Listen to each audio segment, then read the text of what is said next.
1.5-2 মাস ধরে যে ম্যাচটাকে নিয়ে অনেক বেশি কথা বলেছি, আজকে সেই দিনটা, মানে কঠিন পরীক্ষা। যদি বলি যে বাংলাদেশ যে গ্রুপটাতে আছে সেই গ্রুপে সবচেয়ে কঠিন দল এই মুহূর্তে সিঙ্গাপুর আছে এবং তাদের বিপক্ষে বাংলাদেশ চাইছে জয় নিয়ে ফিরতে। সেই সম্ভাবনা, প্রস্তুতি কতটা দেখেছেন? সম্ভাবনা তো বেশ ভালো, কারণ আমাদের দল হচ্ছে অতীতের যে কোনো মুহূর্তে চাইতে আমাদের হচ্ছে মিডফিল্ড এখন দুর্দান্ত মিডফিল্ড। তো আমার মতো হচ্ছে বড় বড় ম্যাচগুলোতে আসলে ডিফেন্স আর মিডফিল্ডি ম্যাচগুলো জিতে, স্ট্রাইকারদের খুব বেশি কিছু করা থাকে না। দেখা যাচ্ছে যে মানে ultimately out of no here হয়তো ডিফেন্ডার কেউ একজন সেট পিসে সে গোল করে দিল বা মিডফিল্ডে থেকে কোনো একটা কিছু গোল হয়ে গেল এরকম। তবে সিঙ্গাপুরের দলের যে বর্তমানে যে শক্তিমত্তা, মানে আমার মতে হচ্ছে আমাদের ম্যাচটা জেতা উচিত। আমরা যদি ড্র করার কথা চিন্তা করি, এটা আসলে হেরে যাওয়ার সমান হবে আমাদের জন্য। এক্স্যাক্টলি।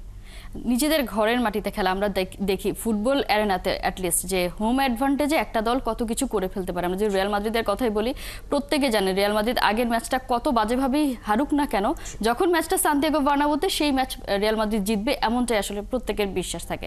সেই জায়গায় বাংলাদেশের একটা হিউজ হোম গ্রাউন্ড থাকবে এবং এটা তো আসলে অনেক বড় একটা এফেক্ট ফেলে।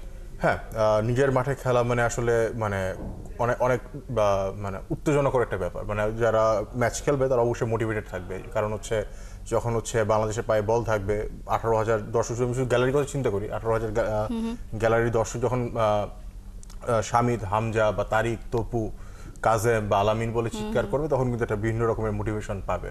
যদি 100% দেওয়া থাকে, ওই জায়গায় নিজের থেকে 110% চলে আসবে।